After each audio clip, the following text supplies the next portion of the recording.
안녕하세요. 건강한 삶을 전하는 POT 수기운동 연구소입니다. 오늘은 관절의 구조와 종류에 대해서 소개하도록 하겠습니다.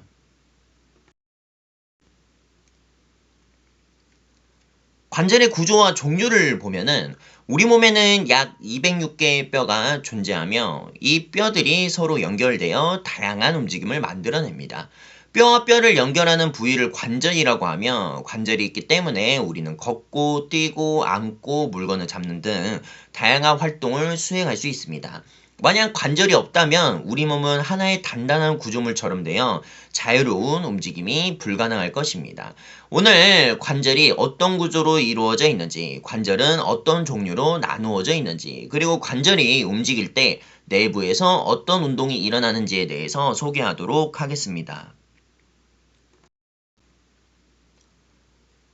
학습 목표는 총 4가지로 볼 수가 있는데, 첫 번째는 관절의 정의와 역할을 이해하는 것입니다. 두 번째는 관절을 구성하는 주요 구조물의 기능을 설명할 것이고, 세 번째는 관절면의 형태에 따른 6가지 관절의 특징과 차이점을 이해하는 것입니다. 네 번째는 구성 운동과 조인트 플레이의 개념을 이해하며 관절 운동의 원리를 설명할 수 있습니다. 그럼 관절이란 무엇일까요? 관절은 2개 이상의 뼈가 서로 연결되는 부분을 말합니다. 관절의 가장 중요한 역할은 신체의 움직임을 가능하게 하는 것입니다. 예를 들어 팔꿈치 관절은 팔을 굽히고 펴는 움직임을 담당하며 어깨 관절은 팔의 모든 방향으로 움직임을 있게 만들어줍니다. 또한 관절은 단순한 움직임만 제공하는 것이 아니라 신체의 안정성을 유지하는 역할도 합니다. 운동성이 지나치게 크면은 탈구가 발생하기 쉽고 안정성이 지나치게 높으면은 움직임에 제한이 됩니다. 따라서 인체의 관절은 운동성과 안정성의 균형을 유지하도록 설계되어 있습니다.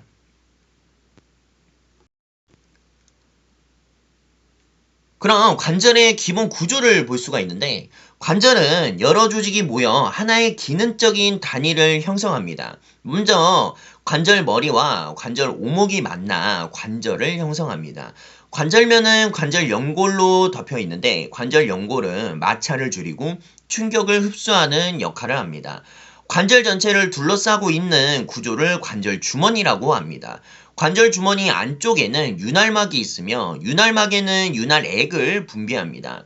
윤활액은 자동차 엔진 윤활유와 비슷한 역할을 하여 관절이 부드럽게 움직일 수 있도록 도와줍니다. 관절 연골이 손상되면 윤활액이 감소하면 통증과 운동장애가 발생할 수 있습니다. 대표적인 질환으로는 퇴행성 관절염이 있습니다.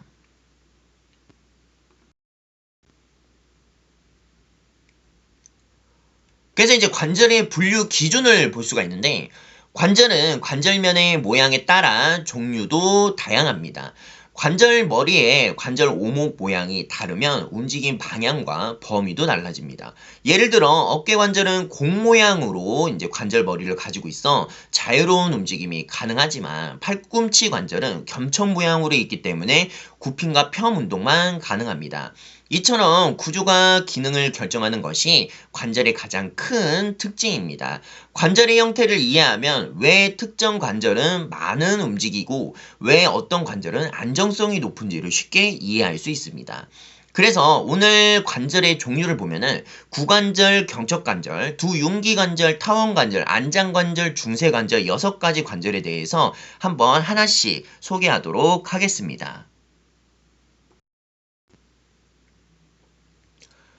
첫 번째는 구관절입니다. 구관절은 가장 운동 범위가 넓은 관절입니다.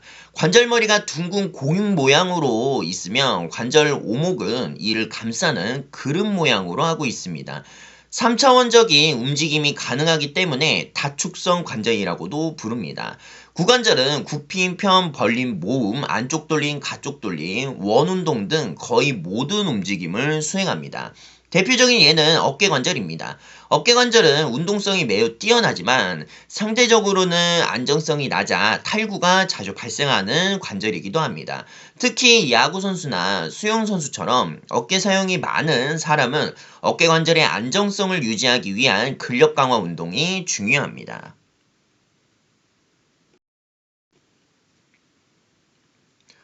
구관절의 운동은 인체에서 가장 다양한 움직임을 수행하는 관절입니다. 그래서 팔을 앞으로 드는 동작, 굽힘, 그 다음에 뒤로 보내는 동작 펴이라고 합니다.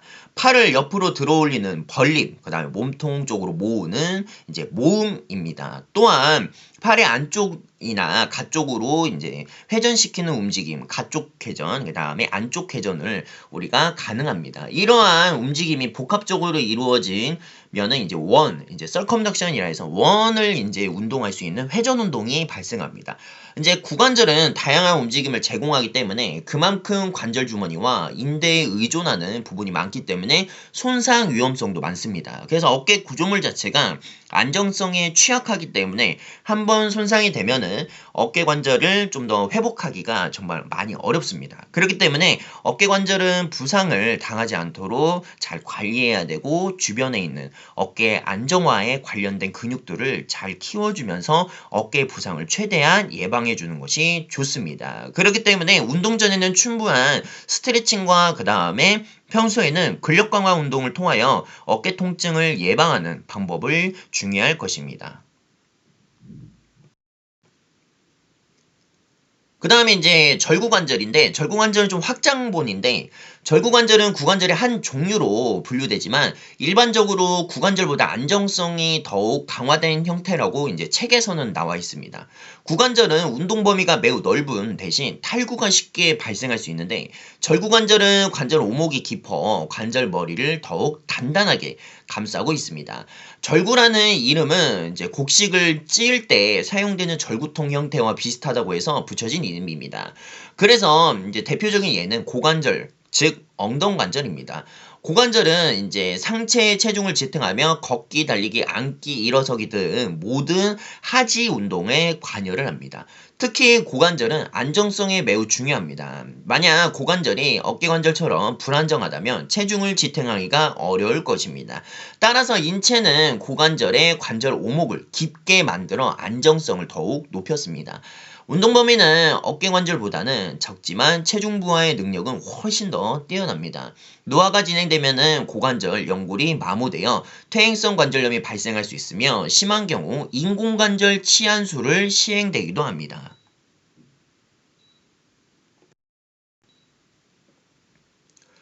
다음은 이제 경첩관절을 볼 수가 있는데 경첩관절은 이름 그대로 문의 경첩과 비슷한 구조를 가진 관절입니다. 관절 머리의 원기둥 모양이며 관절 오목은 이를 감싸기 위해 U자형 구조를 가지고 있습니다. 이러한 구조 덕분에 한 방향의 운동은 자유롭지만은 다른 방향의 운동은 제한됩니다. 대표적인 예는 팔꿈치의 위팔자 관절입니다. 팔꿈치는 굽힘과 펴 운동을 주로 이루어집니다. 문을 여 닫을 때 경첩이 한 방향만 움직이는 것처럼 팔꿈치도 일정한 방향으로만 움직입니다. 이러한 구조는 매우 안정적이기 때문에 탈구가 비교적 적게 발생합니다. 그러나 반복적인 사용이나 외상에 의한 관절염, 인대 손상, 테니스 엘보와 같은 질환이 발생할 수 있습니다. 경첩 관절은 운동 범위보다 안정성을 중요하게 고려한 관절이라고 할 수가 있습니다.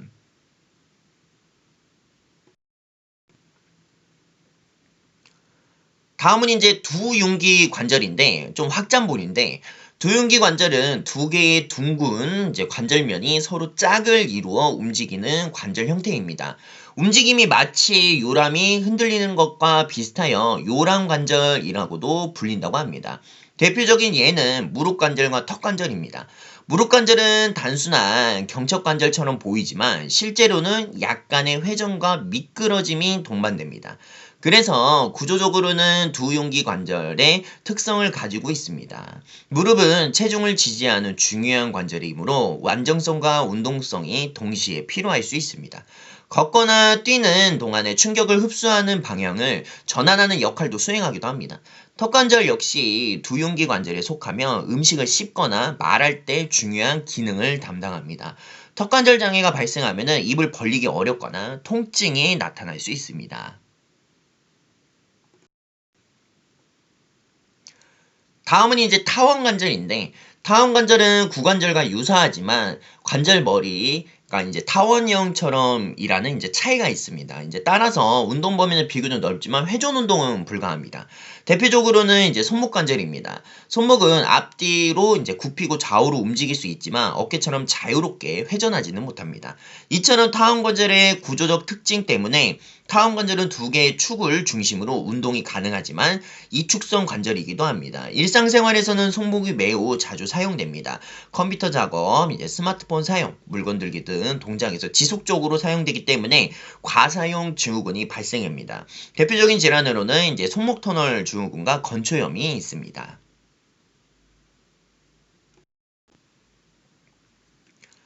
이제 다음은 안장관절인데 안장관절은 관절면이 이제 말의 안장처럼 생겼다는 것이 특징입니다. 서로 맞물리는 두 관절면이 오목하게 이제 볼록한 형태로 약간 이렇게 다른 형태로 동시에 가지고 있습니다. 그래서 대표적인 예는 엄지손가락의 손목, 손, 허리 관절입니다. 엄지손가락은 다른 손가락과 마주 볼 수 있는 대립 운동이 가능하며 이를 안장관절 덕분이라고 볼 수가 있습니다. 만약 엄지손가락에 안장관절이 없다면 인간은 정교한 손 동작 수행이 어려웠을 것입니다. 그래서 이제 도구 사용이나 글쓰기, 바느질, 스마트폰 조작 등 대부분의 그런 이제 섬세한 이제 손 동작이 안장관절의 기능에 의존하고 있습니다. 따라서 안장관절은 인간의 진화 과정에서 매우 중요한 역할을 한 관절로 평가됩니다. 노화가 진행되면은 엄지손가락 관절염이 생기기도 하며 물건을 잡을 때 통증이 발생되기도 합니다.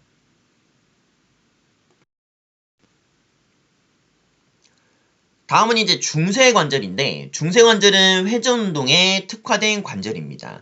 한쪽 뼈를 축으로 하여 다른 뼈가 회전하는 구조를 가지고 있습니다. 대표적인 예는 몸쪽 노자관절과 먼쪽 노자관절입니다. 우리가 손바닥을 위로 돌리는 회전 운동과 아래로 돌리는 회내 운동에 모두 중쇄관절 기능입니다. 또한 머리를 좌우로 돌리는 동작에 관여하는 정중고리 중쇄관절도 중쇄관절에 속합니다. 중쇄관절은 회전이라는 특징 기능에 집중되어 운동 방향은 제한적이지만 해당 운동은 매우 효율적으로 수행합니다. 자동차 바퀴의 축과 비슷한 원리라고 이해하시면 좋을 것 같습니다.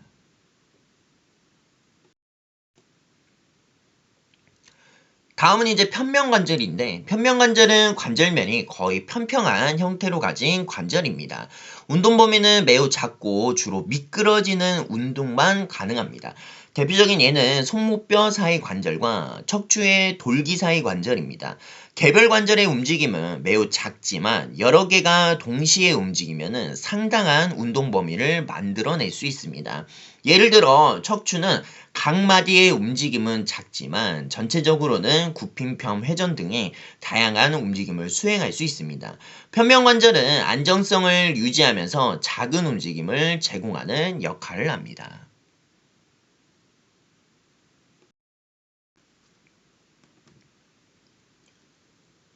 다음은 이제 반관절인데 반관절은 편명관절과 비슷하지만 관절면에 작은 요철이 존재합니다. 이러한 요철 구조는 관절의 안정성을 더욱 높여줍니다. 운동 범위는 매우 제한적이지만 충격을 분산시키고 체중을 지지하는 데 효과적입니다.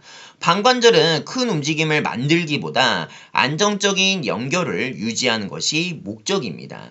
특히 반복적인 하중이 가해지는 부위에서는 중요한 역할을 수행합니다. 방관절을 이해하면 안정성과 운동성 사이의 균형이 얼마나 중요한지를 알 수가 있습니다.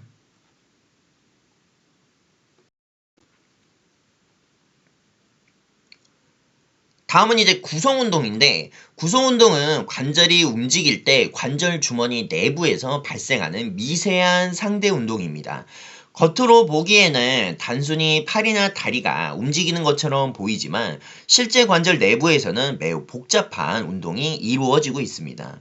구성 운동은 정상적인 관절 운동을 위해 필수적인 것입니다. 만약 구성 운동이 원활하지 않으면 관절 가동 범위가 감소하고 통증이 발생할 수 있습니다. 그래서 이제 관절 가동술은 이러한 구성 운동을 회복시키기 위해 시행되는 치료 방법 중에 하나입니다.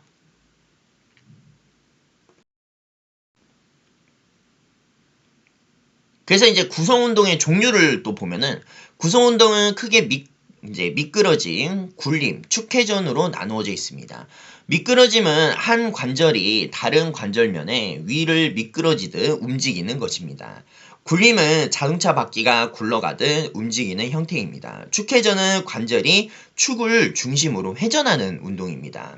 실제로 관절 운동에서는 이 세 가지가 동시에 발생합니다. 예를 들어 어깨 관절이 움직일 때 굴림과 미끄러짐이 함께 일어나며 경우에 따라서 축회전도 동반됩니다. 이러한 복합 운동 덕분에 관절을 부드럽게 효율적으로 움직일 수가 있습니다.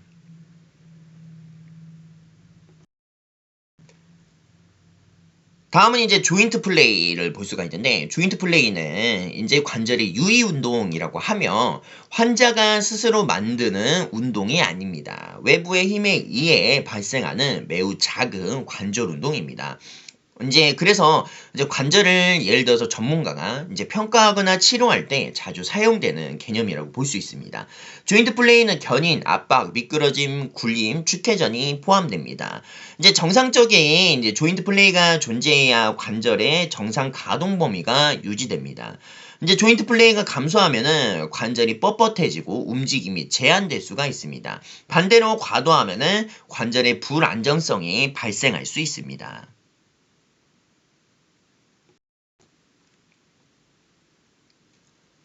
그래서 이제 관절의 종류를 비교한 이제 표를 볼 수가 있는데, 지금까지 이제 PPT 내용을 이제 비교해 봤습니다. 구관절은 가장 넓은 운동 범위를 가지고 있으며 어깨 관절의 대표적인 이제 구조입니다. 절구관절은 운동성보다는 안정성이 강조되며 고관절이 대표적인 예입니다.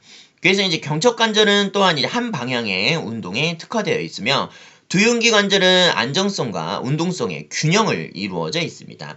타원 관절은 회전 운동이 이제 제한됩니다. 안장 관절은 엄지손가락의 정교한 움직임이 가능하게 합니다. 중세 관절은 회전 운동에 특화되어 있습니다. 각 관절은 위치와 역할에 따라 최적의 구조를 갖도록 설계되어 있습니다.